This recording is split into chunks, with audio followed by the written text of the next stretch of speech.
नमस्कार, मैं हूं करमवीर और आप देख रहे हैं न्यूज रूम। एक 72 साल का दंपत्ति नवनीत चौरसिया और सुषमा चौरसिया शिमला से चलते हैं सीएम योगी के मठ के ही एक शक्तिपीठ यानी कि तुलसीपुर स्थित देवी पाटन मंदिर के दर्शन करने, वो भी मोदी सर के सबसे आधुनिक और हाईटेक हो चुके भारतीय रेल पे सवार होकर। जब वो चंडीगढ़ से चलते हैं तो उनकी यात्रा सुखद मंगलमय रहती है, लेकिन जब वो मुरादाबाद पहुंचते हैं तब उन्हें पता चलता है कि जो ट्रेन लखनऊ से होकर पाटलिपुत्र जा रही थी उसे डाइवर्ट करके रौजा रूट पर भेजने की तैयारी रेलवे ने कर ली है। लेकिन मज़ेदार बात यह है कि जब वो चंडीगढ़ से चले थे ना तो तब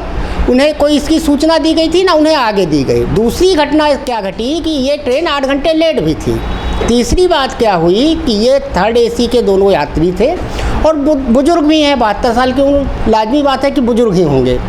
अब इस पूरे मामले के बाद जब उन्हें पता चला कि ट्रेन डाइवर्ट है और लखनऊ नहीं रुकेगी और उनके जो परिजन उन्हें लखनऊ रेलवे स्टेशन पर लेने आने वाले थे, अब वो उन्हें नहीं ले पाएंगे, तो उन्होंने अपने एक रिश्तेदार परिचित न्यायिक सेवा के जनपद बलरामपुर के अधिकारी से संपर्क साधा और उस न्यायिक सेवा के अधिकारी ने गोंडा में जैसे तैसे कर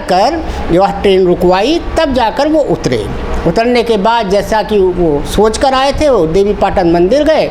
उन्होंने वहाँ दर्शन किया, लेकिन उन्होंने सपने में नहीं सोचा होगा कि जिस देवी माँ के दर्शन करने के लिए वो इस सुखद यात्रा का आनंद लेने के लिए भारतीय रेल का उपयोग कर रहे हैं, वही उनके मानसिक पीड़ा का कारण बनेगी। इसी मुद्दे पर बात करने के लिए हमारे साथ आज हैं रवि गुप्ता जी। रवि जी, आपसे पहला सवाल, भारतीय रेल के बारे में मोदी सर का अपना विचार है कि वो पैसेंजर को एक्सप्रेस, एक्सप्रेस को सुपरफास्ट, सुपरफास्ट को बुलेट ट्रेन बनाने जा रहे हैं। कल 24 तारीख को 9 वंदे भारत को फिर वो हरी झंडी दिखाएंगे। भारतीय रेल को विश्व स्तर का बताया जाता है, तो जो भारतीय रेल पटरी पे चलती है उसका पूरा प्रशासनिक सिस्टम कैसे बेपटरी हो जाता है, जबकि डिजिटल इंडिया का नाम मोदी सर लेते हैं और भारतीय रेल तो लगभग पूरी तरह से डिजिटल हो चुका है। ऐसे में एक बुजुर्ग दंपत्ति जो शिमला से चलता है देवी माँ के दर्शन करने के लिए, अपनी मनोकामना पूरी करने के लिए, उसके साथ रेलवे इतना बड़ा खिलवाड़ कैसे कर सकता है? देखिए करमवीर, रेलवे का बहुत बड़ा ढांचा अपना है, अपना इंफ्रास्ट्रक्चर है, बहुत बड़ी ये परिवहन सेवा है। लेकिन सही कहा आपने कि आज भी जिस हिसाब से केंद्र सरकार या रेलवे मंत्रालय, रेलवे बोर्ड जिस फोकस पे, जिस सेगमेंट पे काम कर रहा है, उससे कहीं अधिक जो है उसको सेगमेंट पे काम करने की ज़रूरत है।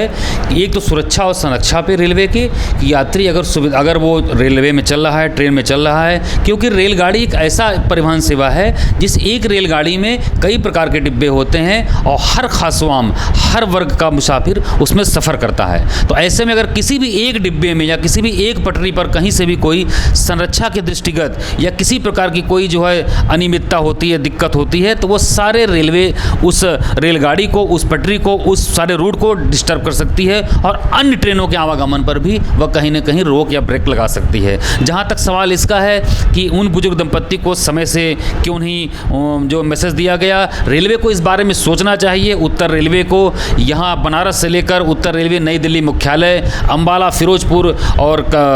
जम्मू तक की उसके पूरा रेल नेटवर्क है। इसको लेकर तरुण मित्र की टीम ने, हमारी टीम ने उत्तर रेलवे के मुख्य जनसंपर्क अधिकारी से भी बात की, तो उन्होंने भी काफ़ी इसको लेकर बड़ा ही दुखद महसूस किया और कहीं ना कहीं अपने जो है एक ढीले ढाले प्रशासनिक तंत्र को लेकर, जो मंडल का तंत्र है उसको लेकर उन्होंने काफ़ी जो है एक उस पर क्षमा याचना, उस पर उन्होंने एक प्रयास किया। लेकिन कुल मिलाकर उनकी तरफ से कोई या रेलवे की तरफ से कोई भी सुविधा, कोई भी इस तरह का रेलवे को नहीं, बुजुर्ग दंपत्ति को नहीं मिला और उन्हें व्यक्तिगत उनके अपने जो रिश्तेदारों ने, परिजनों ने उनकी मदद की, किसी प्रकार से ट्रेन में उनको आगे सुविधा मिली, आगे जाके अपना वह यात्रा पूरी कर सके। लेकिन यह केवल एक नज़ीर भर था जो सामने आ सका। ऐसे तमाम मुसाफिर हैं। आप देखिए कि ट्रेनों में जिस प्रकार से पीएम मोदी और रेलवे मंत्रालय लगातार केवल इलीट क्लास यानी संभ्रांत परिवार के लोगों की यात्राओं को लेकर वह केवल उस पर फोकस कर रहा है। वंदे भारत, बुलेट ट्रेन, तेजस ट्रेन, तमाम इस प्रकार के सुपरफास्ट को सुपरफास्ट कर दिया, पैसेंजर पैसेंजर को और उससे बढ़ा दिया। अभी भी तमाम पैसेंजर ट्रेनें, डेमू ट्रेनें, अगर लखनऊ कानपुर पे बात करें, लखनऊ गोंडा बात करें, कई बार ऐसे वादे इरादे किए गए रेलवे द्वारा कि इस पे जो है दैनिक यात्री बहुत चलते हैं, इस पर शटल सेवा को या इस पर डेमू ट्रेनें जो हैं, जो पैसेंजर ट्रेनें हैं, ये दैनिक ट्रेनें चलनी चाहिए, ताकि आम मुसाफिर को, जो रेलवे आम मुसाफिर की सेवा कही जाती है, इसका किराया आज भी लोगों के मुफीद है, उनके जेब के अनुकूल है। तो ऐसे में रेलवे को उस क्लास को भी ध्यान देना होगा। अदरवाइज उसका ढांचा केवल वो एयरपोर्ट की तर्ज पर, केवल हवाई सेवा प्राइवेट अथॉरिटी की तर्ज पर अगर वो काम करेगा, केवल एलीट क्लास को फोकस करेगा, तो यह कहीं से भी यह नागवार बात कही जाएगी। और उसको पूरे परिवहन सेवा को इस तरीके से देखना होगा, खासकर स्थानीय मंडल प्रशासन के साथ। एक ही सोचिए कि जोन उत्तर रेलवे का जोन, वहीं से ट्रेनें गुजर रही हैं पूरी, और एक दूसरे के मंडल में ही कोऑर्डिनेशन इस प्रकार का नहीं है। अगर फिरोजपुर मंडल है, अंबाला मंडल है, उसके बाद लखनऊ मंडल है, यहाँ पर अगर आसपास में मंडलीय कोऑर्डिनेशन अगर होता उत्तर रेलवे का, तो ऐसी दिक्कतों का सामना न करना पड़ता। अभी आज ही हम लोग के मोबाइल में मैसेज है, कहीं से कोई सूचना आई है कि आज 2 घंटे रात 12:05 से लेकर 2:05 तक पूछताछ या आरक्षण सेवा जो है वह बाधित रहेगी, वो बंद रहेगी, क्योंकि उसमें अपडेशन का काम करना है। तो ऐसे में रेलवे को ये भी सोचना होगा कि तमाम कार्यशालाओं को लेकर, छोटी मोटी बातों को लेकर, बड़े बड़े लखनऊ, चंडीगढ़, बनारस स्टेशनों पर इतना पैसा खर्च किया जाता है जागरूकता को लेकर, लेकिन इतना महत्वपूर्ण कि आदमी एडवांस में किराया ले रहा है, सारी चीज़ें दे रहा है, तब भी उसको सूचना अगर सही ढंग से नहीं पहुंच रही है, उस सूचना को चंडीगढ़ पहले ही ट्रेन 8 घंटे लेट हो गई, वहाँ पे बाकायदे अनाउंस कराना चाहिए था, बाकायदे उसको आदमी को बताना चाहिए था, ऐसे उसके पास टीम होनी चाहिए थी। तो ऐसे में वो उस यात्री को कोई किसी पागल कुत्ते ने नहीं काटा था कि वो ज़बरदस्ती जाकर उस ट्रेन में सवार हो जाता, जो कि आगे ट्रेन डाइवर्ट होने को है। तो ऐसे में जो है रेलवे का जो कम्युनिकेशन सिस्टम है, अभी तक इस मामले में लगता है कि अपडेट नहीं हो पाया है। वो केवल एक बस मैसेज के भरोसे बैठा है कि मैसेज किसी के पास पहुंचा नहीं पहुंचा, उसका काम है बस केवल मैंने मैसेज डाल दिया। तो केवल रेलवे इस बात को कह ले या स्थानीय प्रशासन रेलवे ऐसा कहे, इससे काम नहीं चलेगा, उसको मूल ढांचे पर काम करना होगा। रवि जी, आपसे दूसरा सवाल है कि कोरोना के दौरान जो बुजुर्ग यात्री हैं या जिन्हें वरिष्ठ नागरिक कहा जाता है, उन्हें उससे पहले कंसेशन मिलता था रेलवे में, इसके साथ विकलांग को मिलता था, पत्रकारों को भी मिलता था। कोरोना का बहाना बनाकर, कोरोना का रोना गाकर रेलवे ने वो सारी रियायतें ख़त्म कर दी। अब कोरोना भी बीत चुका है, रेलवे की आय भी बढ़ चुकी है, किराया वो हर साल बढ़ाते हैं, माल ढुलाई का बढ़ाते हैं, यहाँ तक कि प्लेटफॉर्म टिकट भी अब बढ़ चुका है। बावजूद इसके क्या कारण है कि रेलवे अपनी आदतों से, हरकतों से बाज नहीं आ रहा है? जैसा कि आपने कहा, पहले लखनऊ कानपुर के बीच मेमो चलती थी, गोंडा लखनऊ के बीच में कई लोकल गाड़ियाँ थीं, वो बंद कर दी गई। जैसा कि आपकी भी कल बात हुई थी इस बुजुर्ग दंपत्ति से, आज हमारी भी बात हुई, तो उस बुजुर्ग दंपत्ति का कहना था कि वो मानसिक रूप से बहुत अपने आप को असहाय और प्रताड़ित महसूस कर रहे हैं रेलवे की इस घटना के बाद। उनका यह भी कहना था कि जब वो शिमला लौट के जाएंगे तो उपभोक्ता फोरम या किसी भी न्यायिक मंच पर इस मुद्दे को उठाएंगे। तो आपको क्या लगता है कि रेलवे बुजुर्गों के साथ जिस तरह की हरकतें कर रहा है, मोदी जी बता रहे हैं विश्वगुरु बन गए हम, अमृतकाल चल रहा है, देश भर में पता नहीं क्या क्या हो रहा है, तो इसको आप पूरे मामले को किस तरह देखते हैं? देखिए,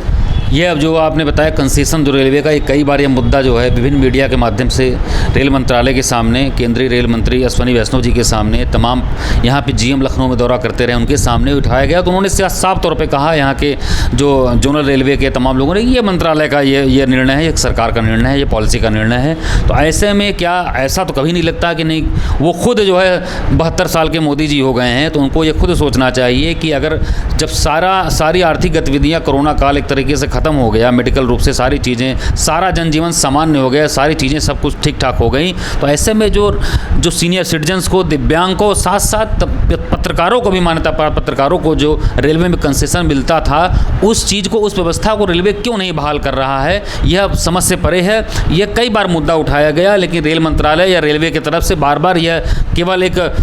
भूमिका बना के बात की गई, नहीं रेलवे बहुत घाटे में है, रेलवे बहुत ये है, उसके पास संरक्षा को लेकर तमाम काम है। तो ऐसे में बहानेबाजी बनाकर केवल आप पीछा छुड़ा ले, और जो सीनियर सिटीजन्स का जो बहुत पहले से जो वरिष्ठ नागरिकों के लिए जो रेलवे की शुरू से जो व्यवस्था थी, उस पर कुठाराघात करके केवल चंद पैसों के लिए या चंद फंड के बचाने के चक्कर में आप इतनी बड़ी व्यवस्था को आप एकदम उसको दबाए बैठे हैं। तो ये कहीं ना कहीं ऐसे जो है हमारे देश प्रदेश के जो है वरिष्ठ नागरिकों के रेल सफ़र पर कहीं ना कहीं एक कुठाराघात कहा जा सकता है। जैसा कि आपने सुना, रवि जी ने बताया, आपने हमने सबने रेलवे में लिखा देखा होगा, इस प्लेटफार्मों में लिखा देखा होगा कि रेलवे आपकी अपनी संपत्ति है, कृपया इसकी सुरक्षा और संरक्षा करें। लेकिन जब वही रेलवे हमें वो सुविधाएं ना दे पाए जो हमें मौलिक रूप से प्राप्त है, वो चाहे संविधान के दायरे में हो या रेल टिकट में लिखे जो नियम कानून है, तो ऐसे में सोचने वाली बात यह है कि मोदी सर को अमृत काल में विश्वगुरु बनने के दौर में एक बार रेलवे की दशा और दुर्दशा के बारे में भी सोचना चाहिए। सिर्फ वंदे भारत ट्रेन को हरी झंडी दिखा देने से, बुलेट ट्रेन का सपना दिखाने से भारत विश्वगुरु नहीं बनेगा। ये वो देश है जहाँ के स्कूलों के क्लास में गुरु नहीं है और हम विश्वगुरु बनने की तैयारी कर रहे हैं। तो ऐसा विश्वगुरु बनने से अच्छा है कि स्कूल के क्लास में गुरु पहुँचे, रेलवे अपना अच्छे से काम करे। अगर ये सब हो गया तो विश्वगुरु देश अपने आप बन जाएगा। धन्यवाद।